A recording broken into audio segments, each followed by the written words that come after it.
Saya itu. Serius. Sekarang serius. Ya, kasihan. Gak enak kan? Oke, gak enak kan? Gantian. Oke, dan yang terbaik adalah Sintayong.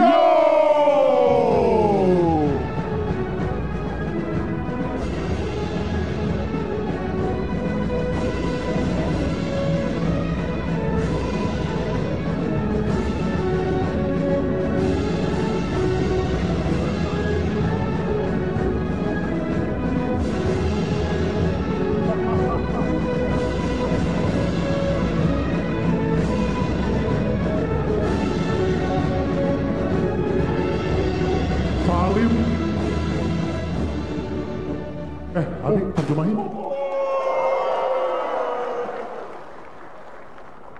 Terima kasih ya. Aku cinta pada Indonesia. 이 상을 받게 돼서 너무 영광스럽고 우리 에릭 협회장님하고 제가 인도네시아 축구 발전을 위해서 더 노력하라고 준 상으로 생각하고 앞으로도 에릭 우리 협회장님과 더 열심히 더 노력하도록 하겠습니다. Terima kasih ya. Terima kasih sudah diberikan penghargaan yang sebuah kehormatan bagi Coach Shin sendiri. Jadi Coach Shin akan berpikir penghargaan ini biar bisa bekerja lebih keras lagi dengan Pak Erick Thohir. Jadi untuk kedepannya akan lebih berusaha semaksimal mungkin agar bisa kembangkan sepak bola Indonesia lebih maju lagi dengan Pak Erick Thohir. Terima kasih.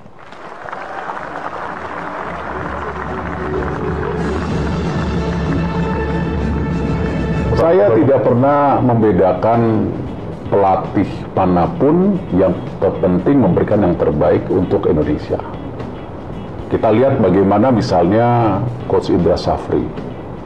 Dia membawa Indonesia juara SEA Games setelah 32 tahun. Nah, saya bicara dari hati ke hati dengan Coach Indra, kita beri kesempatan untuk sekarang bisa nggak meloloskan U20 dan U17 ke Piala Dunia. Kan itu bagian dari memang kita dididik ya, hidup ini mesti ada target dong, ada mimpi tapi nggak bisa hanya mimpi, kesehariannya kita harus jalanin gitu. Nah, sama Coach Sintayong kita sudah ada kesepakatan. Ya, saya udah bicara dengan Coach Sintayong itu bahkan di tahun kemarin, ya jauh sebelum kontraknya habis, apa yang kita bisa perbaikin. Ya, beliau ada masukan misalnya di PSSI kadang-kadang kita kurang mengantisipasi program-program besar, terus begini, begitu. Itu masukan yang luar biasa. Bahkan saya juga bicara sama Coach Sintayong, kalau boleh juga Coach, boleh dong pelatih-pelatih Indonesia dilibatkan. Waktu saya di Kamboja, sekarang kan banyak pelatih Indonesia di sekitar Coach Sintayong gitu. Jadi hal seperti ini interaksi biasa ya antara saya dengan Coach Sintayong, dengan Coach Indra apa. Kemarin justru misalnya Coach Bima Sakti juga banyak yang bilang kenapa diberi kesempatan gini-gini. Saya rasa ya nggak bisa lah. Kan Coach Sintayong, Coach Indra Syafri juga sudah ada umurnya. Terus kalau kita nggak punya juga pelatih muda Indonesia kan tidak baik. Nah karena itu kenapa kemarin Coach Bima kita beri kesempatan, sekarang juga Coach Nova kita beri kesempatan untuk pegang U17. Bahkan sudah duduk dengan sama Coach Indra, bahkan saya udah bicara sama Coach Sintayong gimana kita bikin jembatan antara yang U17, U20, U23 dan senior. Ini kan sebuah kebersamaan, keberlanjutan supaya kita bisa menciptakan prestasi yang lebih baik. Jadi saya sama Coach Sintayong saya puas ya, tetapi tentu saya tetap sama seperti Coach Indra, Coach Bima, Coach Sintayong, kita punya kesepakatan yang bersama-sama. Seperti saya juga punya target mimpi besar, ya itu yang kita lakukan, di mana kita perpanjang sampai Juni. Kita bekerja keras, ya. Saya rasa jarang-jarang kita punya training camp panjang kemarin di Turki. Dan saya ngucapin terima kasih sama Liga dan pemilik klub. Mereka juga memberhentikan liganya. Ayo, relakan itu ya. Itu kan ada kompensasi semua. Kita nggak bisa bilang, oh karena hebatnya saya, oh karena hebatnya siapa. Itu kan juga Liga mendukung juga, liganya berhenti. Untuk target yang kita mimpikan. Nah, di situ terjadilah yang namanya training center. ya di Turki, ya ongkosnya cukup besar, ya kita cari uang juga gitu kan, dan pemain bisa berkumpul, bisa berlatih, ya. Terus ya memang waktu itu kesepakatannya kita target 16 besar, ya, dan alhamdulillah lolos, ya. Dan ada drama, kita 2 kali menang, 2 kali kalah, sekali menang, terus ada drama negara lain yang seri, ya itu bagian dari drama sepak bola. Tidak ada yang bilang benar dan salah, ya lolos. Ya lolos, ya kita nikmati. Nah kita main lagi dengan Australia. Nah kalau kita lihat ranking kita juga kan di Asia 27, ya, Jepang 1, ya, Australia 3, Irak 7. Ya kita patut berbangga. Apakah sudah maksimal? Belum, kita coba lagi dong. Ya namanya kita ibarat ingin lebih baik, ya kita harus lawan terus, harus lebih baik lagi gitu. Jadi menurut saya kesepakatan itu sudah ada, kita saling menghormati. Sampai Juni ada target satu, alhamdulillah lolos. Ada target yang satu lagi, U23. Ya, itu pun saya tidak menghitung loh kualifikasi Piala Dunia bulan Maret dan Juni. Ya ada di target saya. Ya bukan berarti terus Pak Erik jadi nggak mau kita lolos Piala Dunia, ya mau juga, ya kan, masa nggak mau. Nah itu sama-sama lah. Kalau ada perbedaan, ada check and balance, ada target, ada persepsi, itu dinamika biasa.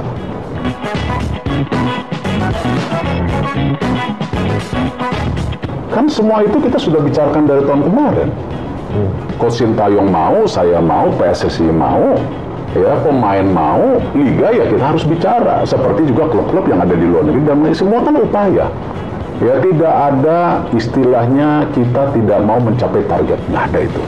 Tidak ada istilahnya oh kita sekedar ya udah ini target tapi kita nggak support, tidak pernah. Saya ini pemimpin yang ingin tim saya sukses, pelatih saya sukses, pemain saya sukses, ya. Bagaimana saya juga dekat dengan para pemain, kadang-kadang saya WA, gimana begini, ya itu bagian dari tanggung jawab saya sebagai pemimpin gitu. Dan tidak mungkin saya sebagai pemimpin ingin menggagalkan misi, ya bukan pemimpin dong. Kalau gitu ada agenda yang tersembunyi kan saya nggak pernah. Saya dididik dari dulu sampai hari ini, ya saya bukan tipe pemimpin yang seperti itu. Saya justru tipe pemimpin yang mengapresiasi tim, mendorong tim supaya sukses. Karena saya yakin kesuksesan saya pun karena tim saya, bukan karena saya pribadi gitu. Ya garansi tidak mungkin. Ya tapi berarti Pak Erik sebagai kita mendorong 110% pemain itu bisa gabung, gimana caranya gitu loh. Dan sudah kita mulai, bukan kita mulai sekarang. Kita sudah mulai dari Desember, hari ini juga saya telepon lagi, mana yang bisa, mana yang tidak. Kan sekarang ada beberapa pemain juga yang transfer. Ya, Elkan dari Ipswich ke Bristol, ya. Nah, ini kan juga mesti ada pendekatan lagi dengan klubnya yang berbeda gitu, ya. Nah, hal seperti ini kita lihat Elkan main terus nggak, atau jadi cadangan kan kita lihat. Nathan sekarang ditransfer dari Swansea ke Netherlands, sama klubnya Matomhe. Ya kita mesti ada pendekatan, gitu. Dinamika itu terjadi, ya. Tapi ya memang kalender yang ada seperti itu pasti kita juga akan menservis, mendorong, ya supaya dapat semaksimal mungkin yang kita mau gitu. Jadi bukan enggak, saya sama coach ini juga bicara, ini kan Arhan pindah ke Korea, nah tolong di lobby juga, sama-sama kita ngelobi. Jadi tidak ada lah, tidak pernah tersirat saya ingin menggagalkan misi manapun, baik U17, U20, ya kalau enggak ya bukan Erick Thohir itu. Kalau Erick Thohir selalu ingin sukses misi kan gitu.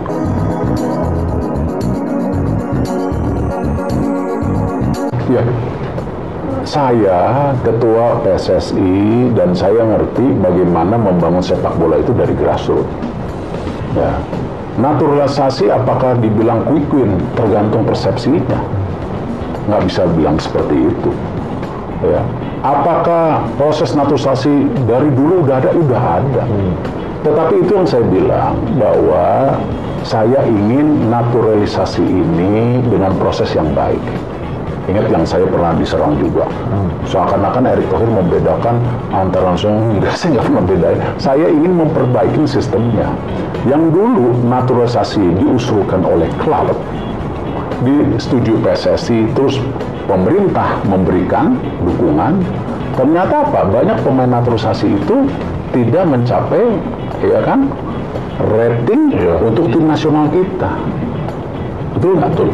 Dan juga tadi saya tidak membedakan juga, tidak ada darah Indonesianya. Nah itu yang kita perbaikin, yang sempat kontroversi. Saya maunya kalau naturalisasi itu PSSI memetakan dulu mana pemain yang kita lihat punya darah Indonesia ataupun yang kita butuhkan untuk kita naturalisasi untuk kepentingan jangka pendek, menengah, dan panjang. Nah, apakah pemain itu nantinya bermain di Liga Indonesia? Ya silahkan aja, itu kan opsi. Apakah mereka main di Liga luar negeri? Ya silahkan. Tetapi juga jangan terjebak hal itu, di mana pemain Indonesia pun dari liga-liga tetap kita tarik, karena itu sejak awal saya bilang liga harus ada Elite Pro Academy. Ya. Program Elite Pro Academy dulu dikasih ke PSSI uangnya, sekarang tetap ada di liga. Artinya apa? Kita tidak merecoki liga. Liga itu justru kita dorong harus punya Elite Pro Academy, dan sekarang sudah mulai. Tapi apakah sistemnya maksimal? Ya kembali dong. Sama-sama kita perbaiki. Nggak bisa semua dilempar ke PSSI. PSSI sudah tidak pegang uangnya loh. Sudah mulai dikelola oleh liga itu sendiri. Ya kan? Sekarang pertanyaannya, apakah zamannya saya kita tidak dorong persiapan U17, U20? Sekarang sudah banyak uji coba U20, U17 sekarang udah, ini apa artinya grassroots kita dorong. Tidak kita bisa mencipta tim nasional ya dadakan. Ini semua kita lakukan, cuman memang kan hasilnya bertahap. Sama seperti blueprint yang kita paparkan waktu itu di media. Saya udah pernah ketemu pamflet-pamflet saya paparkan, ya detail. Kalau nanti media ingin lagi, welcome, ayo saya paparkan lagi. Dan itu sudah dipegang oleh FIFA. Seperti apa blueprint daripada Indonesia sudah ada. Perempuannya, ya, laki-lakinya, juniornya, udah ada petanya gitu. Dan ini sesuatu yang kita lakukan, bahwa pembentukan tim nasional itu harus ada senior, U23, U20, U17. Di mana masing-masing harus punya pemain. Jumlahnya berapa? Saya bilang 150. Saya udah pernah bilang berulang-ulang. Ya, seperti pelintir juga, 150 pemain natural, salah lagi gitu. Karena apa-apa tuh jangan emosi gitu. Kita mesti baca, check and balance, ya kan. Saya memang tidak nyalahin. Fans sepak bola kita cinta banget betul. Nah, iya kan ya. Tapi kalau boleh kita juga proporsional bacanya gitu. Nah, ini yang kita dorong, bahwa kita terus 150 di mana? 2 kali 11 di tim senior, 3 kali 11 di U23, 4 kali 11 dari U20, 5 kali 11 U17, kita dorong itu. Nah, tapi hari ini contoh kemarin, U20 kita, ya, yang kemarin main, ada juga pemain U17 kita, ya, karena tadi kita masih kurang stok. Nah, itu yang kita dorong lagi. Nah, jangan juga nanti misalnya tiba-tiba Coach Indra udah bikin statement, mau juga pemain kita yang tentu pemain Indonesia yang dari luar negeri, salah lagi. Loh, kemarin udah main. Well, ya kan. Oh, nanti ada lagi, kan nggak apa-apa. Selama apa? Semua mau perkuat merah putih. Sama pelatih asing, pelatih lokal buat saya sama. Yang penting dia kasih dedikasi 100% untuk Indonesia, gitu. Nggak bisa dikotomi, ya kan. Dunia is become global, gitu. Betul. Ya, kalau kita lihat juga semua pemain juga sekarang Maroko itu berapa banyak pemain Maroko yang bermain di luar negeri? Mayoritas luar negeri. Tim Prancis, berapa banyak yang kalau kita lihat juga, ya, ada dari luar, dari Afrika, dari mana? Ya itu bagian dari sepak bola Prancis. Ya, sepak bola Maroko, ya kita juga mungkin seperti itu, karena penduduk kita yang jumlahnya 282 juta, itu banyak sekali yang juga sekarang sudah besar di Amerika, besar di Jepang, besar di Qatar, di Belanda.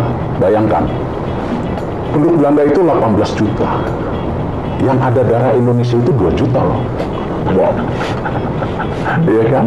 Tapi kan saya nggak bilang, 2 juta itu orang Indonesia, bukan. Tapi ada darah. Apakah mereka ingin berkontribusi untuk merah putih? Ya welcome, iya kan? Sama juga ada pemain Australia, ya. Kalau nggak salah bapaknya Itali, ibunya Bali. Kan dia memperkuat Australia. Siapa saya tahu? Samuel Longo. Ya, saya lupa namanya. Ya kan Pokoknya berarti udah main di Australia, main di Liga Inggris sempat kalau nggak salah. Dan di kalau saya lupa dia. Pokoknya apa? Kalau kita bilang aduh sayang, iya kan? Raja Nainggolan, ya kemarin buat statement, wah kalau PSSI seperti ini saya mau gabung, tapi kan dia udah jauh lebih senior gitu. Artinya apa? Pemain-pemain ini akan percaya kalau kita juga punya program yang benar. Dia bisa percaya juga ini benar-benar diimplementasi. Itu loh. Jadi sama aja, pemain Indonesia juga sama, mereka memperkuat tim nasional juga ingin ada keinginan. Jadi hal itu menurut saya jangan dikotomi, tetapi ini menjadi bagian bagaimana kita membangun sepak bola. Kita pernah sebelum 97 atau 96 kita pernah ranking 90-an, 90-an kalau nggak salah, di bawah 100. Artinya apa? Kita bisa. Nah sekarang kita mau mimpi ke 100 lagi. Cuman konteks tahun 90-an sama 2020 lebih, ya pasti beda. Bola ini semua negara udah main sekarang, ya kan? Bagaimana Qatar, bagaimana Saudi Arabia membangun gila-gilaan, ya liganya, sistemnya dengan berbagai bentuk strategi. Nah, kalau kita tertidur, ya hari ini kita ranking 27. Coba kita lihat tahun 90-an, kita ranking berapa Asia? Mungkin tidak 27, lebih bagus lagi. Tapi kita tersusul karena kita jalan di tempat. Nah, saya tidak menyalahkan ketua PSSI sebelumnya, kita sama-sama. Yang namanya pembangunan PSSI itu ya sama-sama. Dari saya, Pak Iwan, Pak Edi, semua, Pak Lanyala, semua ada kontribusinya kok. Nggak bisa dipecah-pecah. Oh ini Erick Thohir, oh ini dulu Pak Nurdin, nggak sama aja. Ingat membangun sepak bola ya, itu benar-benar jangka panjang. Itu yang kita lakukan.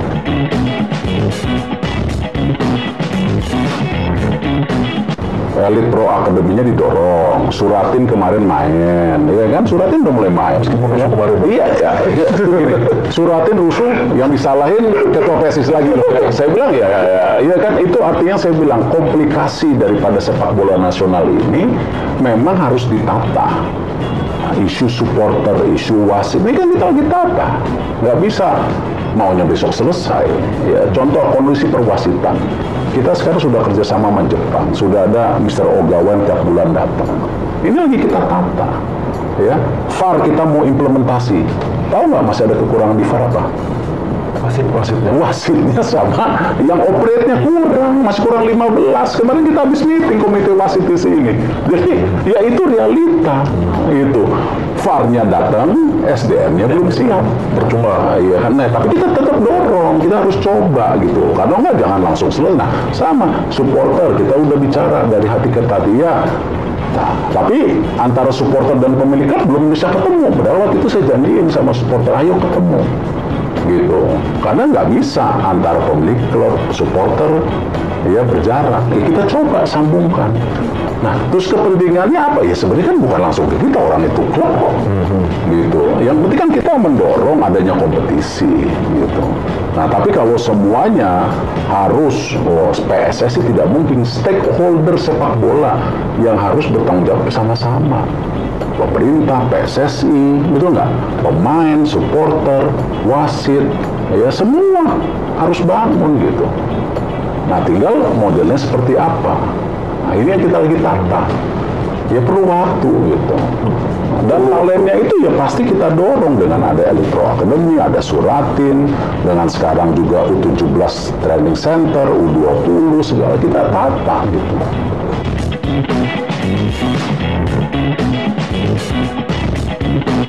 Dulu yang namanya media rights itu berapa? Sekarang 56M. Kemarin 75M. Ya, transparan. Uangnya buat apa? Ya untuk membangun timnas gitu. Nah, beda. Kemarin tender, ya, komersial jersey apa? 20 yang daftar. Yang menang, alhamdulillah brand lokal lagi. Ribu, ya, Erspo. Tapi angkanya berapa? Ayo berapa? 16,5 miliar, ada cash, ada ini, dan ada ada perbedaan di sisi itu yang memang kadang-kadang tidak tampak. Perwasitan beda, sekarang wasit itu semua dapat asuransi, dapat minimum tiupan, semua udah berjalan. Ya, sekarang apakah Liga 1 lebih baik? Lebih baik. Sekarang udah nggak. Coba sekarang di Liga 2 aja, lumayan lah. Banyak klub yang diprediksi kadang main-main itu ditangkapin sama polisi. Ayo, banyak. Cuman ya kembali saya nggak mau ria. Oh ini sudah bagus ini. Enggak, saya bukan seperti itu. Karena memang yang namanya berhasil itu dilihat dari nilai-nilai prestasinya. Dan kita harus berterima kasih. Ya, selama setahun ini kita diberi kesempatan juara SEA Games. Masuk ya pertama kali U23 di kejuaraan Asia. Hasilnya tumbuh. Belum mulai. Tapi udah pertama kali dong? Iya. Pertama kali ya. Pertama kali saudara. Selama 17 tahun pertama kali juga tim senior masuk. Masuk juga 16 besar. Jadi ada cerita di situ. Artinya ini kan semua kebersamaan gitu. Itu yang kita lakukan tadi, yang kita bangun ya berdasarkan tim performance. Ya, Coach Indra punya tim, Coach Sintayong punya tim. Apakah keberhasilan Coach Indra hanya karena Coach Indra? Ya. Karena siapa? Ya, tim staff yang membantu dia juga. Coach Sintayong? Tim staff juga. Kemarin dokternya baru. Ya, dari yang di Vietnam. Oh, dari dokter mana? dari dan happy, bagus, pemain happy. Jadi apa, ini kerjasama tim, bukan sekedar Erick Thohir, enggak, ini kerjasama tim. Itu yang saya mau terapkan, bahwa kesuksesan ini bukan disebut Erick Thohir, tapi kerjasama kita menyeluruh. Memang kalau pemainnya pada nggak bisa main, cedera gimana? Ya, bukan salah itu, bukan salah Coach Sintayong itu loh. Tapi kan target mesti ada dong. Ya, target dalam hidup mesti ada. Kalau nggak ya, buat apa kita mengambil posisi? Ya, buat apa main gitu? Masa kita main bola, nanti apa? Ya nanti lihat nanti aja hasilnya. Ya kalau kalah, kalau menang. Ya nggak bisa dong. Targetnya pengen menang dulu. Urusannya nanti kalah, seri, belakangan gitu. Ya kan?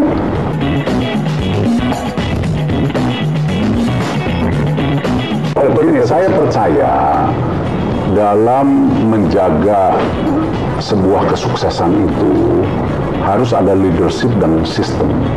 Itu saya ulang-ulang. Nah, tentu apa? Sekarang saya sedang membuat sistem dan juga struktur yang baik dan mencari leadership yang baik. Bisa aja saya, bisa aja siapa, kan kita buka semua. Sama, ketika kita investasi di Coach Bima, kita sekarang investasi di Coach Nova, kan sama. Itu sebagai jenjang. Kalau nggak habis gitu. Dan kita tidak boleh memanage sebuah organisasi itu, karena grup kita. Nggak boleh. Harus sama-sama. Itu yang kita namakan keberlanjutan. Masing-masing individu punya kekuatan walaupun kita berbeda. Nggak apa-apa.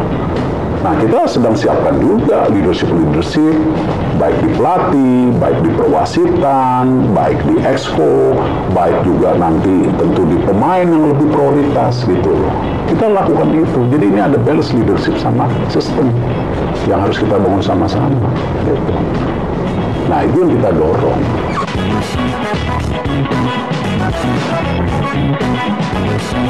Ya, tahun ini kita nggak usah muluk-muluk nih, 23 bisa nggak 8 besar, ya nggak? Lolos nggak kualifikasi Piala Dunia ke stage berikutnya? Kemarin kan lama Brunei udah, sekarang stage yang berikutnya, stage 3 lolos nggak? Ya, kalau stage 3 nggak lolos, misalnya yang saya nggak mau ya, dulu jangan lah. Berarti apa? Nanti di akhir tahun nggak ada jadwal buat tim nasional. Ya, kita mesti ada pikiran apa? Ya, mungkin bawa lagi klub besar.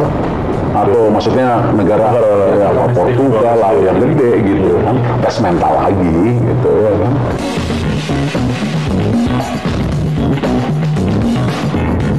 Tim nasional perempuan ini kita nyari pelatih aja susah. Ini baru dapat dari Jepang, udah nyari hampir 7 bulan. Susah banget. Susah. Kenapa? Yang tadi dibilang PSSI ya, ranking berapa ya? Dibayar nggak gajinya ya? Kan begitu aja. mana persepsi gitu-gitu yang sudah tercipta puluhan tahun. Ya dulu kayak gitu. Saya nggak bilang begitu. Ada tempelan itu, kita nyari pelatih dari Jepang baru 17 karena mereka juga ngelihat ini bener nggak ya Indonesia mau bangun tim nasional putri gitu. Kita bilang bener, lihat nih nanti kamu pegang, ada yang di atas 18, ada yang di bawah 18. Kamu pegang dua ini. Nah sekarang grassroots putri udah jalan. Yang usia 15 tahun ke bawah, cek udah jadwal, udah jalan. Perusahaan susu yang megang. Yang di bawah 15 ada perusahaan susu sudah mulai masuk. Ini udah 6-7 bulan jalan. Tim nasional kita bentuk. Nah ini 1-2 tahun kalau ini jalan baik, nah baru kita bikin liganya kan nggak bisa. Oh bikin liga. Oh bikin ini, gitu kan nggak bisa. Makanya AFC U17 pun kita tetap ambil. Padahal kan yang nentuin bukan saya. Sempat saya mau batalin juga nih AFF semua nih sama AFC, sempat saya mau batalin. Saya bilang duitnya dari mana ya? Kan dari mana? Nah, tanda TV laku, ya udah ada duit lagi. Kan begitu, memang nggak mungkin kalau nggak ada uang. Dan tidak mungkin kita minta pemerintah terus. Ya harus mandiri. Iya.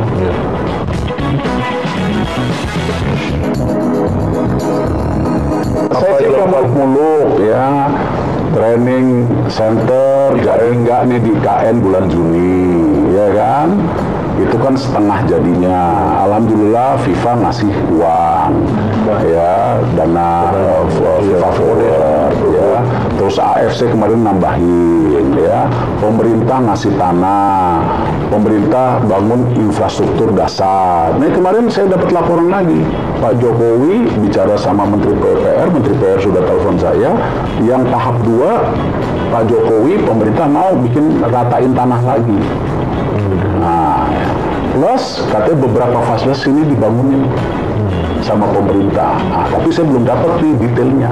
Tapi gosipnya udah ada. Terima kasih Pak Jokowi, terima kasih ya Pak Bas. Nah, udah ada detailnya, tapi saya belum boleh bocorin. Ya. Tapi itu pun masih belum selesai, lapangannya masih kurang. Nah, kalau itu sampai akhir tahun udah jadi, nah 2024 paling nggak training centernya sudah 70%. Ya. Tim nasional apa? Kita fokus dulu nih, bisa nggak? Tim nasional kita U23, ya kan? Bisa nggak lolos Piala Dunia? Ya. Tapi tahun depan juga kita udah agenda U17, U20 seperti apa? Betul nggak? Itu dulu. Tim nasional putri semoga sudah terbentuk, udah mulai latihan. Tahun depan seperti apa? Nah, Liga, Elite Pro Academy mesti lebih bagus. Ya, Faro sudah jalan, wasitnya sudah cukup, gitu kan? Kita dorong. Nah, nanti supporter saya minta dorong, semua pakai digital system, semua register, ya supaya jangan nanti kita tidak menyelamatkan supporter tidak bisa pulang ke rumah. Kan itu semua kita lakukan semua. Nah, ini bertahap gitu. Orang sekarang aja nggak boleh ada penonton yang hadir pada datang gitu. Ya, untung FIFA aja masih diem. Coba tiba-tiba FIFA-nya berubah pikir, ini memang tawuran lagi Indonesia. Ya udah di stop aja. Loh ini kan dalam situasi 2-3 tahun transisi dipantau oleh FIFA. Itu bikin kantor apa sih di Indonesia? Emang cuma buat gaya-gaya antar FIFA gitu? Enggak, dia ada 3 integritas. Dia akan cek. Ini match fixing masih ada nggak? Oh, sistem keamanan. Udah pasti gagal kalau sistem keamanan. Integritas dia udah mulai muji gitu. Sistem keamanan masih, iya kan? Nah, itu salah siapa? Salah supporter, polisi, iya, nggak bisa disalah-salahin. Ini semua, ya. Terus terakhir prestasi tim nasional naiknya. Ini udah kasih training center, katanya udah ini. Kan gitu, kan ada penilaian dari kalau katanya Indonesia udah FIFA ngantor, nggak becus juga ya tutup. Ya, kalau tutup malu nggak? Malu. Ya malu lah. Itu FIFA nggak pernah menutup kantor yang saya tahu. Hah? Dia buka di Qatar, buka di Dubai, ya kan? Buka di India kalau nggak salah, di bawah. Kalau tutup malu dong. Katanya emang sepak bola Indonesia nggak bisa dibetulin lah. rusak. Apa kita mau dalam posisi itu? Nah, itu yang kita dorong, ya kan? Nanti 2026 apalagi siapa tuh tim nasional lolos. Kan itu kan ada masih 2025 itu yang semua kita lakukan. Gitu.